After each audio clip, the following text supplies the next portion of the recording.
রুদ্রবার্তা রান্নাঘরে আজকে দেখানো হবে এঁচড়ের চপ।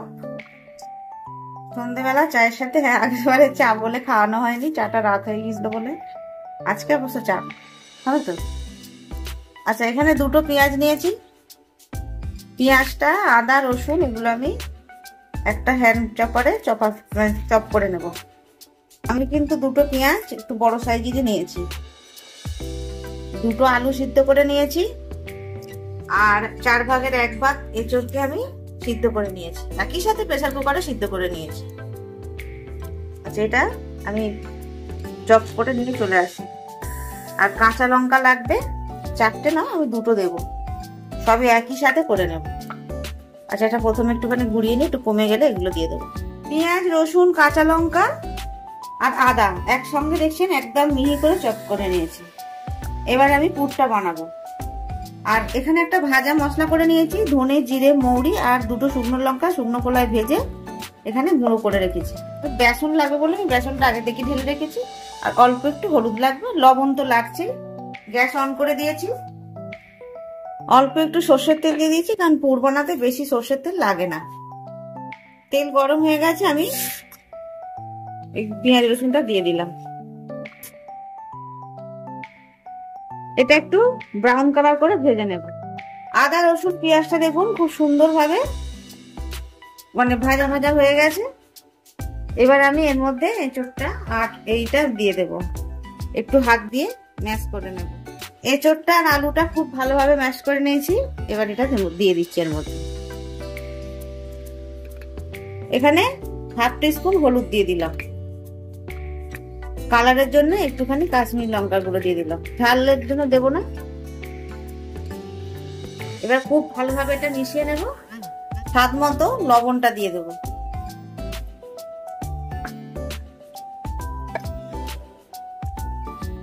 খুব ভালোভাবে এটা মিশিয়ে নেব। খুব ভালোভাবে মিশিয়ে নিয়েছি বা একটু কষিয়েও নিয়েছি। এবার আমি ভাজা মশলাটা দিয়ে দেবো, সবটাই দিয়ে দেবো আমি। আর এই মশলাটা না একটু দানা দানা করে গুঁড়ো করবেন, তাতে বেশি খেতে ভালো হয়। আর এখানে আমি কসুরি মেথি একটু ড্রাই রোস্ট করে রেখেছি, এই কসুরি মেথিটা আমি একটু হাতে গুঁড়ো করে দিয়ে দেবো। আপনারা কসুরি মেথির জায়গায় ধনে পাতাও দিতে পারেন। এবার সবকিছু ভালো করে মিশিয়ে ঠান্ডা করে নেব, কারণ আমাদের পুরটা কিন্তু রেডি হয়ে গেছে, বেশ টাইট হয়ে গেছে। বেসনটার মধ্যে লবণ দিয়েছি আর একটু বেকিং পাউডার দিয়ে দিচ্ছি অল্প করে। অল্প করে একটু হলুদের গুঁড়ো দেবো একটা কালারের জন্য। লঙ্কার দেওয়ার দরকার নেই, কারণ ওটা যথেষ্ট বেশ ঝাল ঝাল আর এত টেস্টি হয়েছে বলার না।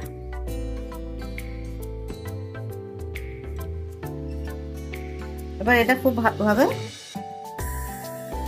এটা কিন্তু খুব পাতলা হবে না, একটু ঘন ব্যাটার হবে। আর অল্প অল্প করে জল দিয়ে মাখবো।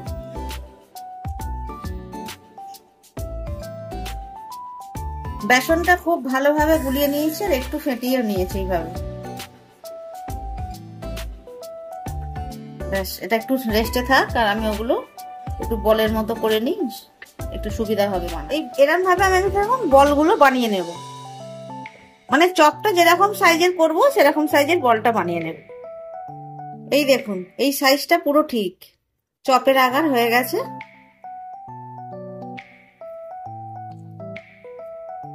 আর খুব পাতলা করলে আবার সেই দোকানের মতো হয়ে যাবে, শুধু বেসন খাবো আর পুর নেই।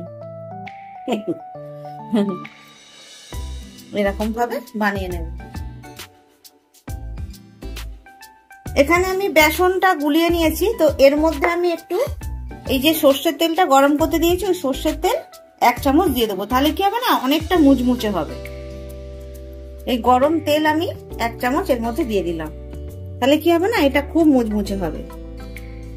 আগে যতগুলো আমি চপের রেসিপি দেখিয়েছি প্রত্যেকটাতে আমার বলাই আছে যে কোনো ব্যাটারে যদি এই গরম তেল দেওয়া যায় সেই ব্যাটার কিন্তু অনেক বেশি মুচমুচে হয়, মানে ব্যাটারে যে চপগুলো বানানো হয়। আমি এখানে শুকনো বেসন নিয়েছি, এই শুকনো বেসনটা একটু এর মধ্যে দিয়ে দেবো।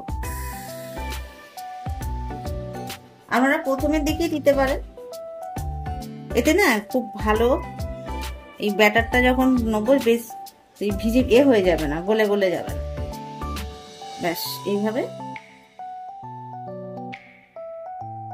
সন্ধ্যের আড্ডায় যদি এরকম এঁচড়ের চপ হয় বা আলুর চপ, যেটাই এখন এঁচড়ের সিজন বলে আমি এঁচড়ের চপটা দেখাচ্ছি। আমি কিন্তু মানে দোকানের মতো পারবো না, আগেই বলে দিচ্ছি। আমি যেমন ঘরে বানাই ওটাই আপনাদের সঙ্গে শেয়ার করছি।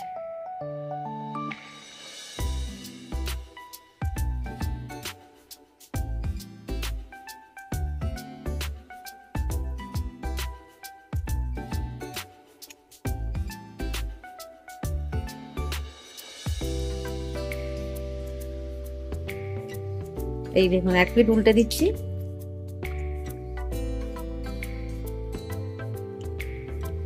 এক পিঠ উল্টে দিয়েছি, আর এক পিঠ হোক, মিডিয়াম টু লোয়ে করে দিলাম। খুব সুন্দর ফুলেছে।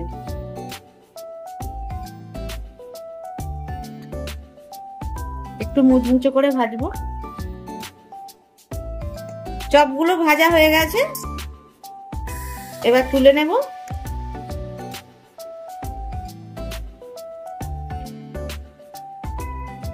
খুব সুন্দর হয়েছে, মুচমুচে। আর বাকিগুলো কিন্তু সেম প্রসেসই করবো, কারণ সবগুলো তো দেখালে ভিডিও অনেক বড় হয়ে যাবে, তাই সবগুলো দেখাচ্ছি না। আমার ছেলে চলে এসেছে গন্ধে গন্ধে। চা কিন্তু বসিয়ে দিয়েছি, আগেরবারে চা খাওয়াইনি বলে অনেক কথা শুনিয়েছে আমাকে। আপনারা যদি এর থেকেও লাল করতে চান করতে পারেন। এই দেখুন কি সুন্দর হয়েছে না চপটা। মানে আমার কাছে তো এটাই ঠিক আছে, না আমি তো আর দোকানের মতো পারবো না। বাকিগুলো সেম প্রসেসই হয়ে গেল এঁচড়ের চপ। এই রেসিপি যদি আপনাদের ভালো লাগে অবশ্যই বানিয়ে খাবেন, কেমন হয়েছে কমেন্টস করে জানাবেন, লাইক করবেন, অবশেষে বলি আমার এই চ্যানেলটা সাবস্ক্রাইব করবেন।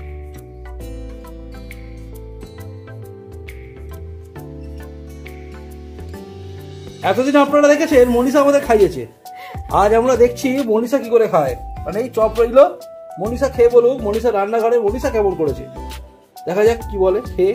আমি একটু চপ ভালোবাসি, কেন আমাদের কেনা চপটা না সত্যি বাড়িতে আসেই না। তো আজকে এঁচড়ের চপটা ইচ্ছা হলো খেতে, তো ওই জন্য বলছি আমাকেই দেখাতে। ঠিক আছে, গরম, আমি এত গরম খেতে পারি না, কিন্তু ক্যামেরাম্যান প্রচন্ড গরম চুরি করে খায়। বলুন কেমন হয়েছে। দাঁড়ান, প্রত্যেকটা টেস্ট বুঝতে দিন। নুন ঝাল সব ঠিক আছে। ধনে পাতা দেয় সবাই, আমি দিয়েছি মানে কসুরি মেথি, তার একটা সুন্দর ফ্লেভার, এত ভালো লাগছে কি বলবো। আর ভাজা মশলার একটা গন্ধ, সত্যি ভালো হয়েছে। আমি নিজে করে নিজেই মানে ফিদা হয়ে যাচ্ছি, খুব ভালো হয়েছে। আর সাথে চা, বেশ সন্ধ্যাটা আড্ডাটা জমেই যাচ্ছে। এবার আমরা সবাই জমিয়ে খাবো চা দিয়ে চপ। সত্যি বলছি, মানে কতটা সত্যি বলছি মানে কেউ বুঝবে না, মানে সত্যি খুব ভালো হয়েছে, অপূর্ব। আপনারা কিন্তু এইভাবে বানিয়ে খান, আর অবশ্যই কমেন্টস করে জানান। আর আজকে এঁচড়ের চপ থাক, আর কি অন্য একদিন অন্য রেসিপি নেন। অবশ্যই কিন্তু আপনারা আবদার করবেন, যদি কোনো ভালো মন্দ রেসিপি মানে শিখতে চান অবশ্যই আবদার করবেন, আমি দেখাবার চেষ্টা করব যতটা জানি, আমার যতটা ক্ষমতা আছে। তো আজকে এখানেই শেষ করছি, টাটা।